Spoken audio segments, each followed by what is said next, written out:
Imagine Rome, a city of gods, marble, and power, where the emperor's authority was seen as almost divine. Yet even among the most infamous rulers, Caligula, Nero, Commodus, there was one whose story stood apart for its darkness and scandal. His name was nearly erased from memory, his image destroyed by enemies, his chronicles turned into a litany of accusations, and yet it was that very erasure that made him a legend. He entered history as a boy priest, barely 14 years old when he found himself at the summit of empire. Not a warrior, not a statesman, not even a rightful heir. Just a child whom chance, betrayal, and the ambition of his family thrust onto the throne of a 1,000-year-old state. And all of this unfolded at a time when Rome itself teetered between greatness and collapse. No one could have imagined that he would become more than another useful emperor. Historians of the future would call him the embodiment of decadence. His life and reign turned into a spectacle where everything collided: religious defiance, personal whims, reckless alliances, and shocking acts that forever reshaped the meaning of imperial power. His story shows how authority in the hands of an unprepared teenager could transform into a theater of wild fantasies, tearing at the very foundations of empire. He appeared at first like a puppet in his family's hands, but soon snapped the strings and revealed a truth. He could not be controlled. From that moment began a drama where Rome faced not just an eccentric ruler, but a phenomenon that challenged traditions, laws, and even the gods themselves. If other emperors are remembered for wars, reforms, or tragic mistakes, he remains the symbol of extremes, an incarnation of excess so shocking that his name itself was nearly obliterated. And yet, memory keeps bringing him back, again and again. This is the story of Elagabalus, the boy who climbed onto the throne and turned Rome into a stage for the strangest and most dangerous performances. His tale is a scandal, a provocation, and a warning to those who think power can be contained once it falls into the hands of a child. After the first whispers of the boy priest who had risen to the heights of empire, the drama behind Rome's curtains was already unfolding, a drama that would overturn the fate of the state. It began with the end of Caracalla, a ruler whose violent death left behind a dangerous vacuum. In his place came Macrinus, a man of no imperial blood, a former prefect of the Praetorian Guard. He seemed strong, but suspicion of his role in Caracalla's murder weakened the ground beneath him, and that suspicion became the chance for those who longed to restore dynastic power. At the heart of events stood Julia Maesa, the grandmother of young Elagabalus, a woman of the Severan line, long practiced in weaving intrigue from the shadows. She knew her family faced oblivion unless she acted. She had one powerful card to play: her grandson, whom she could present as Caracalla's heir, convincing the soldiers that he was the rightful choice of gods and ancestors. For the Syrian legions, fiercely loyal to the Severan house, that claim was the spark that could ignite a rebellion. Maesa moved carefully, but with determination. She knew that Macrinus could never hold the loyalty of the legions once they smelled betrayal. Bribes, promises, hints of divine will, all of it became the weapons of the old schemer. Soon the soldiers began to believe the boy priest, consecrated to an Eastern god, was destined to sit on the throne. When the forces of Maesa and Macrinus clashed near Antioch in 218, the battle proved decisive. The legions who supported the young claimant crushed the usurper's troops. Macrinus himself tried to flee, but he was caught and eliminated. And so, the boy who until recently had been trusted only with torches and sacrificial vessels was suddenly proclaimed ruler of the greatest empire on earth.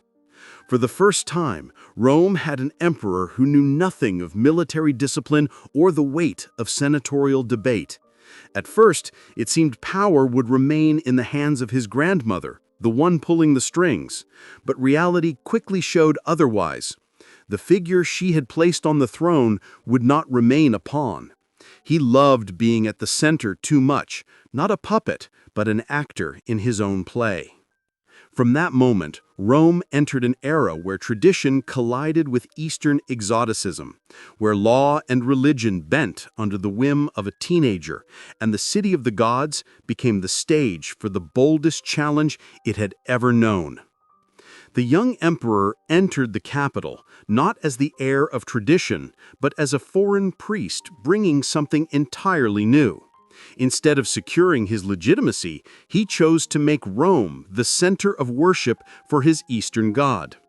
On the Palatine Hill, he ordered a massive temple to be built, and from his native city he brought a sacred relic, a black stone, and placed it in the very heart of the empire. But his most audacious gesture was this. He set his god above Jupiter, the deity who for centuries had been the supreme protector of Rome. For senators and citizens alike, this was not just innovation, it was an assault on the very foundation of their world. Imagine every statue of Rome's gods gathered and placed in this new temple, as though they were made to bow before a foreign idol.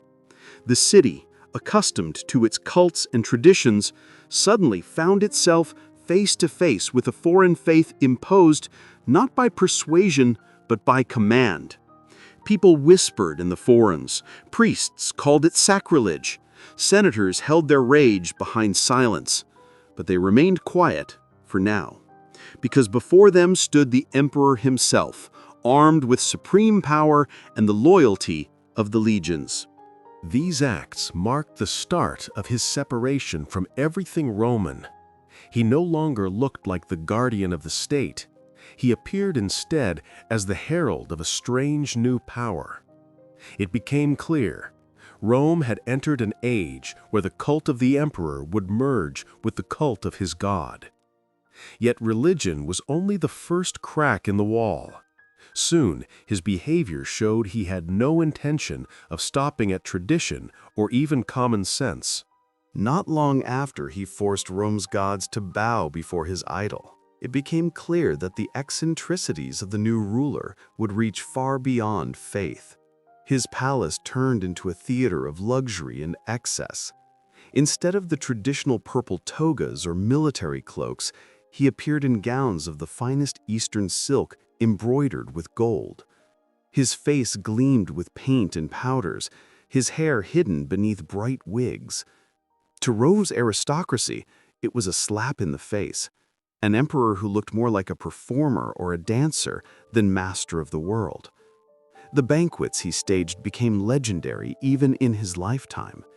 Tables collapsed under the weight of delicacies, wine flowed endlessly, and at the end of the feast, guests were buried under showers of rose petals. What might have been a symbol of grace turned into torment. Guests gasped for air, collapsed under the weight of flowers, while the emperor watched with childlike delight. The circle of people around him shocked Rome as well. Instead of senators and generals, his companions were acrobats, actors, dancers, and singers. His court resembled a traveling troupe more than the center of imperial power, and the Senate sessions he attended in flamboyant dress felt increasingly like farce. Decisions made not through reason, but through the mood of an actor improvising on stage. For the nobility, it was unbearable. Every day the emperor shattered the foundations, showing that power for him was a game, and Rome nothing more than an audience. But beneath the colorful surface hid something deeper, his need to test the limits of what was possible. And then came the gesture that shocked not only the Senate, but the entire people, a step into marriages where sacrilege mingled with whim. The emperor, still barely older than a boy, now ruled his people with the same ease with which he changed his clothes. And one of his most notorious whims was marriage. He married 3 times, each union collapsing as quickly as it was made. But the most notorious, the one whispered and cursed across the forums, was his marriage to a girl considered untouchable. Her name was Aquilia Severa, a priestess of Vesta, the very symbol of purity and chastity. The Vestals were sworn to remain virgins, for the safety of Rome was believed to depend on their vow. Breaking it meant catastrophe for the city. And yet the boy emperor made her his wife. For the Senate and the people, it was more than arrogance. It was a blow to the very heart of religion. The city buzzed with whispers. If even the sacred Vestals can be claimed by the emperor's whim, who is safe now? For him, it was simply another chance to show he stood above every law, stronger than vows and traditions. His union with the Vestal became the ultimate symbol of contempt for Roman order, as if he wanted to prove he could destroy even the most sacred rules. But his marriages to women were only a facade. His true desires lay elsewhere, and soon everyone in Rome was talking about them. What had once been whispered behind closed doors became a public challenge. After his shocking union with a Vestal, it was clear. Women to him were more stage props than genuine attachments. His real passions emerged in relationships Rome called unthinkable. His favorite was Heracles, a Greek slave, a charioteer from the circus. A young man used to handling horses suddenly found himself at the very center of power. The emperor called him his husband and referred to himself as the wife. In the palace, there was even a ceremony in which the ruler of Rome played the role of bride. It wasn't just a personal declaration, it was a deliberate affront to everything Romans considered normal. But even that wasn't enough. Soon, another lover appeared by his side, Aurelius, an athlete famed not only for his strength, but for his beauty and conquests. Their bond was a storm of passion, jealousy, and public scenes at court. Rumor claimed that the rivalry between Aurelius and Heracles grew so fierce that poison entered the story, and one of them was eliminated out of envy. The palace turned into a theater of private dramas with the emperor himself as the lead actor, changing roles faster than costumes. He hid nothing, not his liaisons, not his fantasies. On the contrary, it seemed he wanted the entire city to watch how far he could go. But the greatest shocks were still to come. For his nightly escapades, his hunger for life among the common people, and his thirst for new sensations would shake the capital even more. Julia Maesa, the same grandmother who had lifted her grandson to power, now watched in horror as he destroyed the authority of their dynasty. She realized that unless something changed, the empire would turn not only against Elagabalus, but against the entire Severan house. And so she found her solution in another youth, Alexander, the emperor's cousin. Alexander was the opposite of Elagabalus. Calm, disciplined, raised in Roman tradition, he inspired the soldiers' loyalty and the Senate's respect. Maesa proclaimed him heir, formally with the emperor's own consent. But for Elagabalus, it was a trap. As long as he held the throne, a shadow was growing beside him, darker and more threatening with each passing day. To the people, Alexander was hope. To the Senate, he promised restoration of order. To the soldiers, he was stability. Elagabalus, sensing the ground slipping away, searched for ways to eliminate his rival. His paranoia deepened. Even his own guards seemed to look at him not as their master, but as an obstacle. More than once he tried to get rid of Alexander, but each attempt was blocked by the Praetorians. They protected the new heir as if they had already sworn him their loyalty.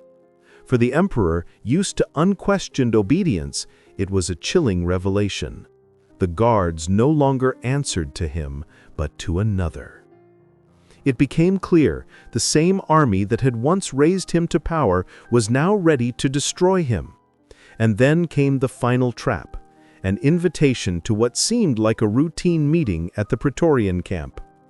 The summons looked harmless enough, just a consultation about Alexander's role, but behind the polite mask lay an ambush.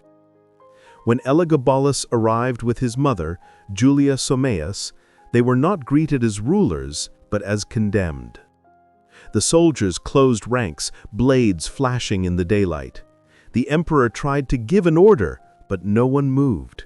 The Praetorians who had once crowned him now stood like statues, their eyes stripped of loyalty. Sensing danger, he tried to flee toward the palace. His mother ran beside him, pressing close as if her body could shield her son. They darted through corridors, searched for refuge, and finally barred themselves inside a chamber, praying desperately for divine rescue. But the doors could not hold.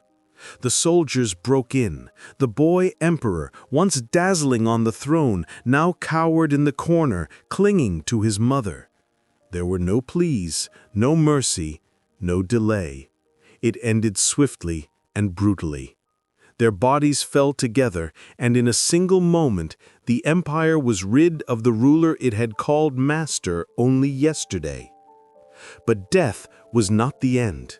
Ordinary execution would not satisfy the hatred he had stirred.